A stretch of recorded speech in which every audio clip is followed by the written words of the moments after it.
Real estate is this delicate balance of representing your client well and not getting fired or sued.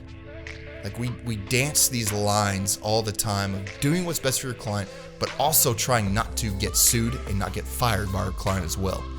And if you're not setting the correct expectation up front, you will not do either one of those two things well. You will not serve your client well, and you will probably get fired. But if you will just have the conversation up front, this is what reality is, Mr. Buyer.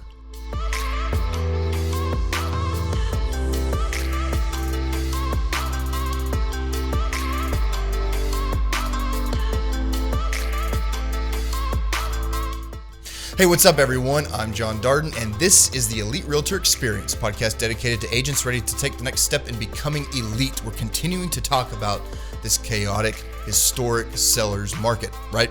It's the thing that's on everybody's mind. How do we get buyers into homes? How do we get new listings? But I want to get tactical today and make sure that you are not skipping the most important step involved in representing a buyer. Now, with this historic market, the tendency is to get a buyer. Okay, great, they're approved. Let's go. And then you just start looking, start making offer after offer after offer, and your buyer's not really understanding what's going on, and it's a little bit chaotic, and you're losing out on homes because there's 20, 30 other offers on properties, and your buyer's starting to get frustrated with you, and you're getting frustrated with the buyer, and everybody's getting mad at each other. That's your fault, because you're doing the thing that most realtors tend to do, which is a massive mistake. You're skipping step one of representing a buyer and representing them well. And there has never been a more important, crucial time to do this one thing than today. And that's simple. It's the buyer interview. Maybe none of you or some of you have never done a buyer interview before. Typically, let's say you get an internet lead or somebody clicks on your Facebook ad and they're ready to purchase, or a friend of yours reaches out and says, hey, we want to buy a home. We're ready. We've been seeing all your baller content on social media because you're doing a good job building your personal brand. The tendency is to just quickly, like through text or something, hey, what are you looking for? Okay, cool. I'll send you some homes. You send me what you got, and we will begin the process of looking. And in this chaotic market, there's not a lot for sale. So there's not a lot of potential properties for your people to look at. So you find one that pops up, or you see one coming soon or something, and you rush to go show it real quick, and you haven't really even discussed with the buyer the process or how the market is or anything really, because the tendency, again, get the lead, get them approved, go show them, write up a contract, probably get it denied, write up another contract, get it denied, another contract, get it denied. Eventually, buyer gets frustrated and things start to crumble because you did not do the foundational thing when it comes to representing a buyer, and that's the buyer interview. So let's quickly discuss very, very quickly what I think you need to be doing right now with your buyer interviews. So let's go back, same process. Your friend reaches out and says, hey, we want to buy a home. Instead of just setting them up with a lender immediately and then immediately beginning to go show them homes, what you do instead is you meet up. Or if you're still not comfortable meeting up, which I completely respect, then you hop on a Zoom or a FaceTime or even a phone call. And you tell your client, hey, I need 20 minutes max to sit down and discuss with you how the process is going to go. Oh, well, John, we've already bought a home before. Yeah, but you've never bought a home in this market before. This is the craziest market you will ever likely experience in real estate, especially on the buying side. So we need to sit down and we need to discuss some things. I like to take people to lunch because people got to eat. And if they're going to eat, then you know what? Great time to discuss some business stuff. Or maybe that's a coffee. Again, if you're not comfortable meeting up face-to-face right now, fine. Do a Zoom, do a FaceTime, something. And so we're going to sit down and we're going to discuss some things that are really pertinent. And it's called a buyer interview. And I like the term buyer interview better than buyer consultation. A lot of you call it a buyer consult. I like the idea of interview for your sake. Because a good interview, you're really getting deep down to the motivation, the emotional motivation for why a person is buying a home. So I'm asking them questions like, first and foremost, most importantly, have you definitely 100% decided to buy? Why or why not? Well, we're not totally sure. Okay, tell me more about that. Yes, absolutely, 100%. We want to buy. Okay, great. When? When do you want to buy a home? Close your eyes, snap your fingers. When are you moving into your new home? Why is that an important time frame for you? Then my third most important question is, if I found you the perfect home today, what would you do? So three most important questions at a buyer interview. This is sales 101. Have you definitely decided to buy? When? And if I found you the perfect home today, what would you do? And then from there, I'm discussing things like, have you been approved yet? Well, no, we haven't. Okay, well, let's discuss why that's so important. It's the strongest seller's market in the history of sellers markets, the history of real estate world. So sellers are not willing to negotiate with you if you don't have a letter of approval. In fact, a lot of sellers are even asking for your letter of approval before you even view the home. So if we don't have that, then we're completely wasting our time. And I'm kind of setting the stage there a little bit, discussing the market and what's actually happening, but I'm saving that to the end. So I'm discussing the lending side. I'm discussing things like, who else is involved in this? Are your parents helping you buy? Is anybody giving you any extra money? Why do I need to know those things? Because if mom and dad show up during the inspection and I didn't know about it, well, it's a frustrating thing because all of a sudden dad's walking in and saying, John, you sorry son of a gun, you're selling my son this piece of crap. I would rather know up front that mommy and daddy are going to be involved or whatever. Maybe it's the opposite end. Son and daughter are going to be involved in helping mom purchase the next home. I want to know who all is involved. And again, I'm kind of walking you through the process of what I'm doing in a buyer interview. So who else is involved? Are there any circumstances that we need to settle before? And I'll leave that vague on purpose because that could be anywhere from, yes, I have a settlement from a lawsuit and so some money's coming in 6 months and I'm going to use that as the down payment. Okay, cool. Well, then our time frame is 6 months. Or yes, my divorce is being finalized in the next 3 weeks, so I can't do anything for 3 weeks. Okay, cool. That's pertinent. That I need to know that information. So very vague general question. Is there anything that needs to be resolved before we go to purchase?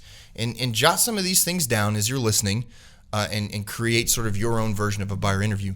But I'm starting off with some of the motivational stuff. Like, are they really serious?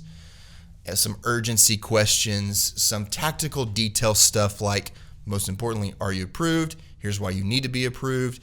Is there anybody else that's going to be involved in this? I have not asked anything about what do you want in a home yet, because that's almost irrelevant at this point. I want to make sure the motivation and urgency, time frame, all those things are lined up correctly. Then I will move into, okay, tell me about your perfect home. What does your dream home look like? Walk me through that.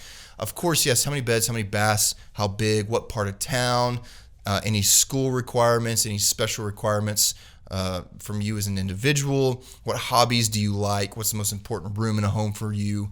What are the 3 things you absolutely will not live without? What's the one non-negotiable the home has to have this one thing, or I don't even want to see it?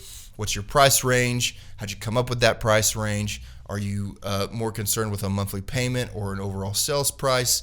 Why? Why are those things important to you? So then I'm going to dive into some of the questions about the home itself, obviously. What do you like to do in a home? What's your favorite room, which I think I've already mentioned? Why? Why do you enjoy having a nice big backyard? What do you see yourself doing in this backyard? Okay, you want a big kitchen to cook in. Great. Tell me why that's important to you, because I want to know about the lifestyle they're going to live inside the home. We know that's what they're trying to do. I'm going through some of these things quickly, so you may have to rewind if you don't have your own buyer interview. So the questions about the home. Cool. Now I'm going to talk about the process. And processes look different state to state. Some states have things like option periods, termination periods, inspection periods. I'm going to discuss that. Earnest money, deposit, escrow money. Again, this is a state to state thing. So you need to know your state's process when it comes to purchasing real estate. And I'm going to walk the buyer through that. Here's how this works. Step 1, the buyer interview, which we're doing right now. Step 2, choose to hire me. And I will close the buyer at the buyer interview. So we've discussed a lot of things, and since we're talking about hiring me, officially, are you ready to hire me to represent you to purchase a home?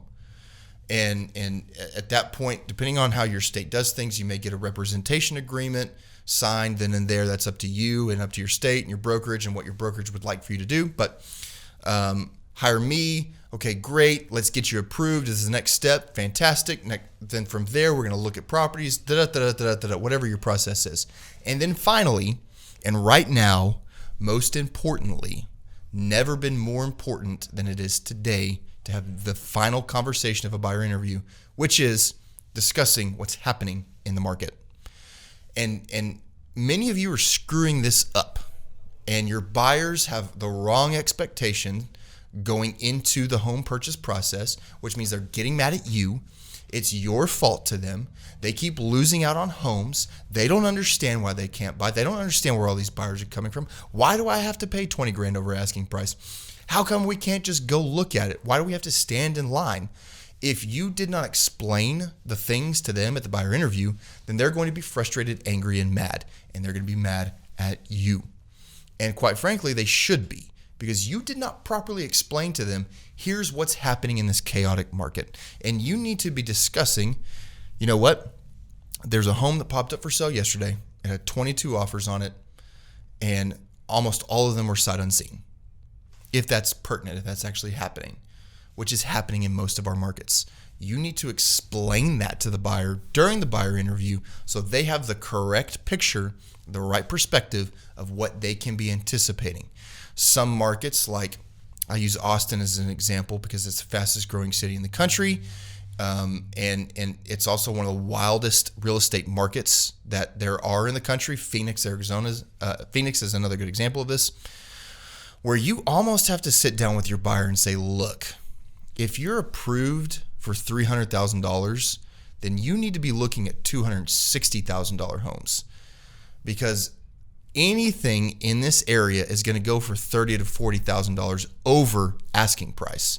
So if your top budget's $300,000, max budget's $300,000, you don't need to look at homes priced at $300,000 because those are going to sell for $330,000, $340,000. You need to look at $250,000, $260,000, maybe $270,000, because those homes are going to go for $300,000. Oh, by the way, you're also going to have to come up with money out of pocket that's over the appraised price. Do you have $25,000 on top of the down payment, on top of the buyer closing costs, to put into the home at closing over appraisal price? Because nothing's appraising right now. Gosh, wow, no, Miss Realtor, I never thought about that. I didn't know it was that way. Well, yes, it is. And if you have that conversation when they want to type up an offer, you have screwed up, because then you're backtracking. Oh, well, this is just kind of the way things are. Why didn't you tell me this earlier? I didn't know that it was this crazy. Well, I just don't know. I got really excited, met you at the house and showed you the home, and I was ready to cash that commission check. Nope. If that's what you're doing, you're failing your client. We've got to do the foundational things, the basic things, better now than ever, especially for our buyers, because it's so challenging. And if you are not setting the right expectation from the very beginning, then it is going to be an extremely frustrating process for your client and for you as well. And a lot of buyers are firing buyers agents right now. Like, that's on the rise. I'm hearing this complaint a lot. My clients have fired me because we're not getting homes, and it's not my fault. Well, did you do a buyer interview with them? No. So then it is your fault, because you didn't set the expectation up front from the beginning. Real estate is this delicate balance of representing your client well and not getting fired or sued. Like, we dance these lines all the time of doing what's best for your client, but also trying not to get sued and not get fired by our client as well. And if you're not setting the correct expectation up front, you will not do either one of those two things well. You will not serve your client well, and you will probably get fired. But if you will just have the conversation up front, this is what reality is, Mr. Buyer. This is what you can expect. It's not fun, it's not great, but that's part of why you're hiring me, to help navigate this process with you. It might be frustrating from time to time. We might have to miss out on a couple of homes just because most people are, because again, historic seller's market, we've never seen anything like this, blah, blah, blah, blah, blah, blah, blah, blah, blah, blah, blah, blah. But it's your job, agent, to set that expectation from the beginning. And if you don't, it will be frustrating for everyone, and that is your fault. So when you get new buyers, don't just start showing them homes. And don't gloss over a couple of quick questions for a buyer interview. Sit down and do a legitimate one. Go back and listen to this again. Jot down some of these questions. Shoot me a DM and I will send you my brokerage's version of our buyer interview, and you can look and see what we've got. Gladly send you those things. But end of the day, do the foundational basic things better now, because you need to in order to represent your clients well. See you soon.